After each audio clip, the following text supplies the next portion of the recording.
नमस्कार। आकाशवाणी से प्रस्तुत है समाचार प्रभात।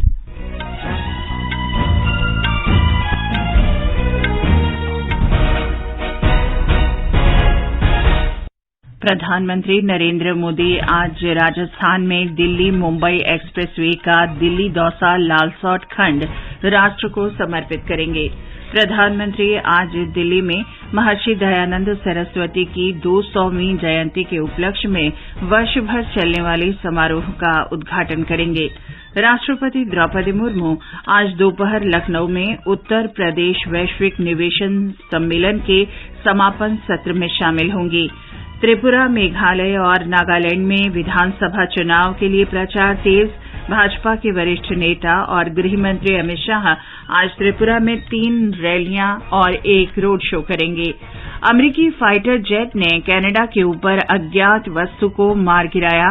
चीन के जासूसी गुब्बारा मामले में अमेरिका ने चीन की 6 इकाइयों को प्रतिबंधित किया और दक्षिण अफ्रीका के केप टाउन में महिला T20 क्रिकेट विश्व कप में आज शाम भारत का मुकाबला पाकिस्तान से। समाचार प्रभात के साथ मैं चंद्रिका जोशी। प्रधानमंत्री नरेंद्र मोदी आज दोपहर बाद राजस्थान के दौसा में 18,100 करोड़ रुपए से अधिक की सड़क परियोजनाएं राष्ट्र को समर्पित करेंगे और कई परियोजनाओं की आधारशिला रखेंगे।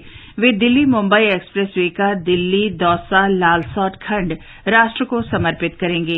प्रधानमंत्री 247 किलोमीटर की राष्ट्रीय राजमार्ग परियोजनाओं की आधारशिला भी रखेंगे। इसकी लागत 5,940 करोड़ रुपए से अधिक होगी। कल सुबह प्रधानमंत्री कर्नाटक में बेंगलुरु के येलाहंका में वायु सैन्य अड्डे पर 14वें एयरो इंडिया का उद्घाटन करेंगे। प्रधानमंत्री मोदी आज महर्षि दयानंद सरस्वती की 200वीं जयंती पर वर्ष भर चलने वाले आयोजनों का शुभारंभ करेंगे। श्री मोदी इस अवसर पर लोगों को संबोधित भी करेंगे। महान समाज सुधारक महर्षि दयानंद सरस्वती का जन्म आज ही के दिन वर्ष 1824 में हुआ था। उन्होंने सामाजिक असमानताओं को समाप्त करने के लिए 1875 में आर्य समाज की स्थापना की थी। आर्य समाज ने सामाजिक सुधारों और शिक्षा पर जोर दिया है और देश में सांस्कृतिक सामाजिक जागरूकता के प्रसार में महत्वपूर्ण भूमिका निभाई है। राष्ट्रपति द्रौपदी मुर्मू आज से उत्तर प्रदेश के 2 दिन के दौरे पर रहेंगी। वे लखनऊ में वैश्विक निवेशक सम्मेलन के समापन सत्र में शामिल होंगी। राष्ट्रपति कल बाबा साहेब भीमराव आम्बेडकर विश्वविद्यालय के 10वें दीक्षांत समारोह में शामिल होंगी। दिल्ली लौटने से पहले उनका काशी विश्वनाथ मंदिर और वाराणसी में गंगा आरती में शामिल होने का भी कार्यक्रम है। खेल मंत्री अनुराग सिंह ठाकुर आज लखनऊ में भारतीय खेल प्राधिकरण के क्षेत्रीय केंद्र में खेल सुविधाओं का उद्घाटन करेंगे। वे वैश्विक निवेशक सम्मेलन के पूर्ण सत्र में भी शामिल होंगे। गृह मंत्री अमित शाह ने कहा है कि केंद्र सरकार ने विकास, राष्ट्रवाद और राष्ट्र की सुरक्षा को प्राथमिकता दी है। वे कल कर्नाटक के पुत्तूर में कैंपको सहकारी समिति के स्वर्ण जयंती समारोह को संबोधित कर रहे थे। गृह मंत्री ने कहा कि भाजपा सरकार ने शौचालय, बीमा, मुफ्त राशन और नल से जल की आपूर्ति जैसी बुनियादी आवश्यकताओं को पूरा करने पर ध्यान दिया है। सहकारिता क्षेत्र के लिए एक अलग मंत्रालय बनाया गया। उन्होंने कहा कि राष्ट्र की सुरक्षा सुनिश्चित करने के लिए PFI पर प्रतिबंध लगा दिया गया और अन्य बातों के अलावा अनुच्छेद 370 को निरस्त कर दिया गया। ये समाचार आकाशवाणी से प्रसारित किए जा रहे हैं। हमारा डेजर्ट आ गया पर हमारी चैंपियन नहीं आई अब तक। बिल भरने के पहले तो आएगी ना। So girls, क्या हो रहा है? बिल हो रहा है। चल अपना कार्ड दे। पिन दे। RBI कहता है अपना पिन, OTP, CVV या इंटरनेट बैंकिंग पासवर्ड किसी को न दे। ऑनलाइन बैंकिंग सिर्फ अपने ही कंप्यूटर, मोबाइल और सिक्योर नेटवर्क से करें। हाँ, ये खाने की चैंपियनशिप थी क्या? RBI कहता है जानकार बनिए, सतर्क रहिए। खुजली झटपट दूर करे, जालिम लोशन, वही नाम वही काम, कुछ भी नहीं बदला। चर्म रोगों का दुश्मन जालिम लोशन। समाचार प्रभात में आपका फिर स्वागत है। त्रिपुरा, मेघालय और नागालैंड में चुनाव प्रचार तेज हो गया है। सभी राजनीतिक दलों के वरिष्ठ नेता जोर शोर से चुनाव प्रचार में जुटे हैं। भारतीय जनता पार्टी के वरिष्ठ नेता और गृह मंत्री अमित शाह आज त्रिपुरा में 3 चुनावी सभाएं और 1 रोड शो करेंगे। पूर्व मुख्यमंत्री और मार्क्सवादी कम्युनिस्ट पार्टी के वरिष्ठ नेता माणिक सरकार, कांग्रेस नेता सुदीप राय बर्मन और तिपरा मोथा पार्टी के प्रमुख प्रद्युत किशोर देबवर्मा भी आज चुनावी रैली करेंगे। भाजपा के वरिष्ठ नेता और प्रधानमंत्री मोदी ने कल त्रिपुरा में गोमती और धलाई जिलों में चुनावी सभाओं को संबोधित किया। श्री मोदी ने गोमती जिले में उदयपुर में राज्य की विकास प्रक्रिया की गति को तेज करने का वायदा किया। उन्होंने कहा कि भाजपा ने त्रिपुरा में तेजी से विकास किया है और अब इसे पिछड़ा राज्य नहीं माना जा रहा। बीते 5 साल में भाजपा सरकार ने त्रिपुरा के करीब 3 लाख गरीब परिवारों को पक्के घर बनाकर दिए और मैं त्रिपुरा के हर गरीब से और एक वायदा कर रहा हूं, जिन गरीबों को अब तक पीएम आवास योजना के पक्के घर नहीं मिले हैं, मेरे बात पे भरोसा करना, उन्हें भी भाजपा सरकार बनने के बाद पक्के घर बनाने का काम तेज कर दिया जाएगा। त्रिपुरा में आगामी बृहस्पतिवार को मतदान होगा। नागालैंड और मेघालय में 27 फरवरी को वोट डाले जाएंगे। भारतीय जनता पार्टी के राष्ट्रीय प्रवक्ता और नागालैंड के प्रभारी नलिन कोहली ने कहा है कि भाजपा और एनडीपीपी का साझा एजेंडा राज्य का विकास करना है ताकि लोगों की बेहतर सेवा की जा सके। चुमोकेदिमा में कल उन्होंने कहा कि भाजपा के साथ एनडीपीपी की सीटों का बंटवारा हो चुका है। उन्होंने विश्वास व्यक्त किया कि नागालैंड के लोग डबल इंजन सरकार के अच्छे काम को जारी रखने के लिए राज्य में गठबंधन सरकार को फिर से सत्ता में लौटने का मौका देंगे।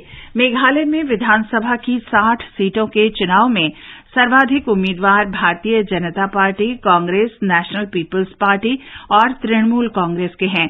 इन चुनावों में 36 महिलाओं सहित कुल 375 प्रत्याशी अपना भाग्य आजमा रहे हैं। भारतीय जनता पार्टी और कांग्रेस सभी 60 सीटों पर चुनाव लड़ रही है। तृणमूल कांग्रेस ने 56 उम्मीदवारों को मैदान में उतारा है।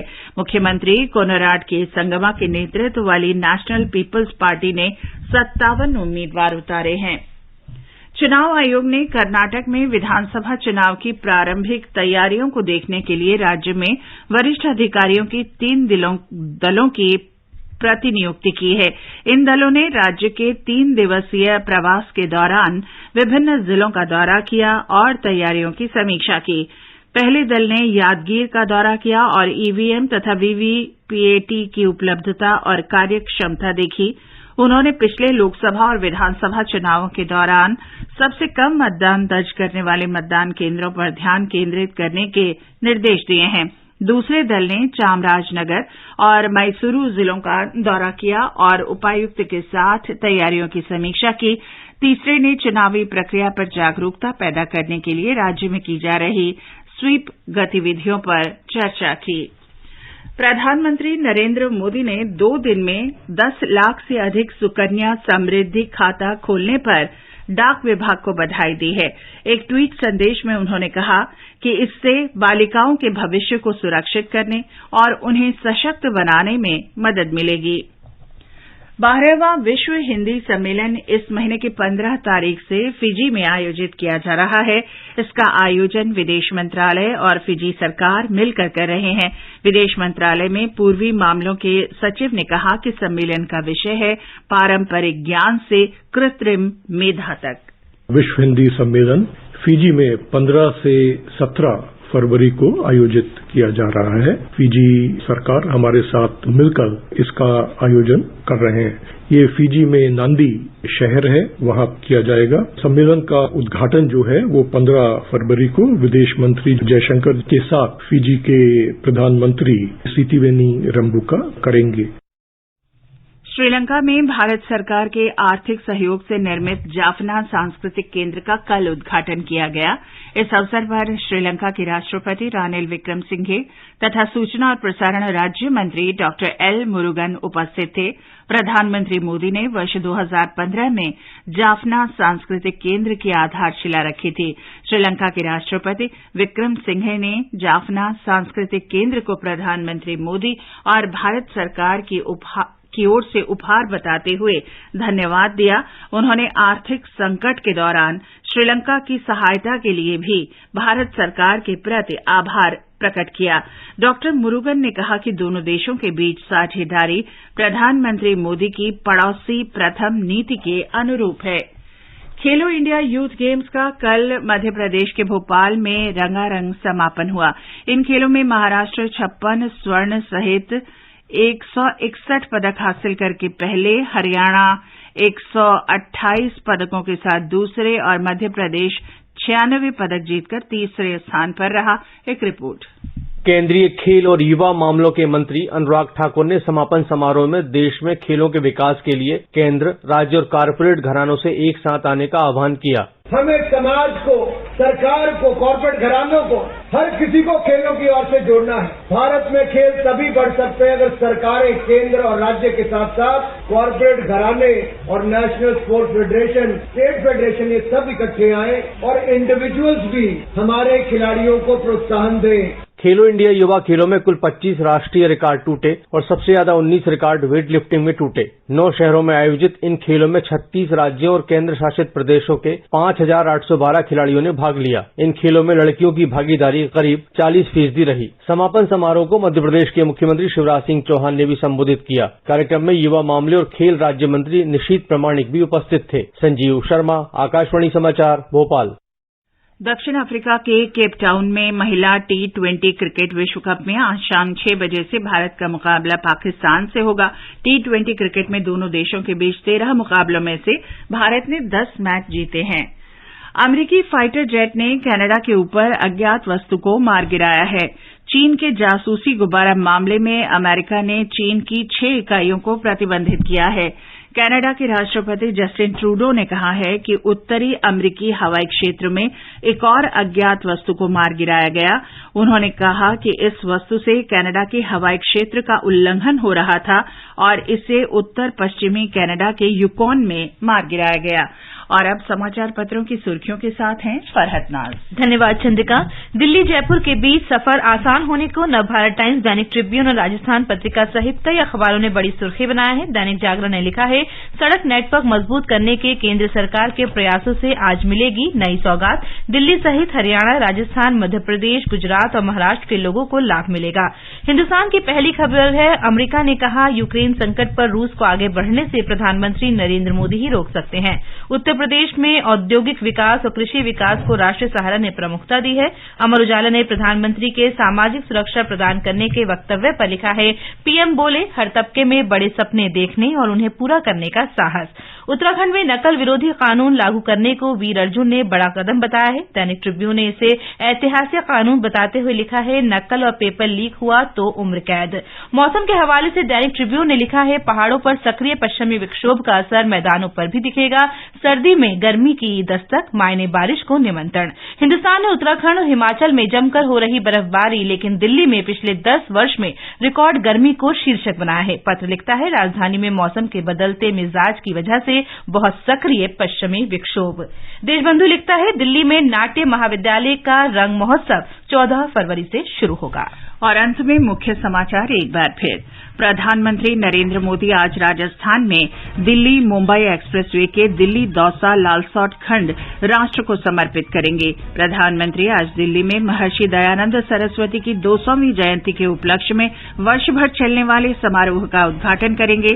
राष्ट्रपति द्रौपदी मुर्मू आज दोपहर लखनऊ में उत्तर प्रदेश वैश्विक निवेशन सम्मेलन के समापन सत्र में शामिल होंगी। त्रिपुरा, मेघालय और नागालैंड में विधानसभा चुनाव के लिए प्रचार तेज।